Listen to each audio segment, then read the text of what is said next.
പാത്രമൊക്കെ പിടിച്ച് എങ്ങോട്ടാണ് പോക്കെന്ന് അറിയണ്ടേ? ഞാൻ കഴിഞ്ഞ വീഡിയോയിൽ കാണിച്ചു തന്നായിരുന്നല്ലോ, നമ്മളുടെ കിളികളെയൊക്കെ പേടിച്ച് നമ്മുടെ തക്കാളി കുട്ടന്മാർ ഇതുപോലെ പേപ്പർ ഇട്ട് പൊതിഞ്ഞ് വെച്ചിരിക്കുകയായിരുന്നു കേട്ടോ.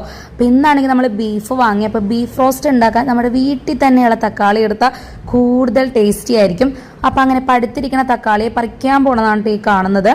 ഇതിങ്ങനെ മൂടിയിട്ടതുകൊണ്ട് മാത്രം കിട്ടിയതാണ് കേട്ടോ, അല്ലെങ്കിൽ ഏതെങ്കിലുമൊക്കെ കിളികൾ വന്നത് കൊത്തിക്കൊണ്ട് പോകും. അയ്യോ എന്തൊരു ഭംഗി നോക്കി, ശരിക്കും നല്ല രസമുള്ള ഈ തക്കാളി ഇങ്ങനെ ചുവന്ന് കിടക്കണ കാണാനായിട്ട് സൂപ്പറായിരുന്നു. ഒരെണ്ണം ദേ ഉരുണ്ട് താഴത്തോട്ട് പോയിട്ടുണ്ട്. പിന്നെ അതിനെ തപ്പി നടന്നു, ലാസ്റ്റ് കിട്ടി കേട്ടോ.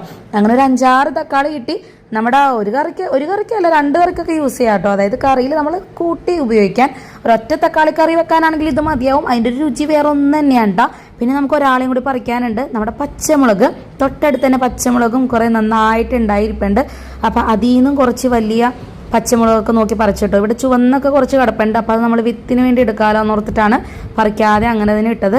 ഈ ഒരു പച്ചമുളക് നല്ല നീളവുമാണ്, എന്നാൽ അത്യാവശ്യം നല്ല എരിവും രുചിയൊക്കെ ഉള്ളൊരു പച്ചമുളകാണ് കേട്ടോ.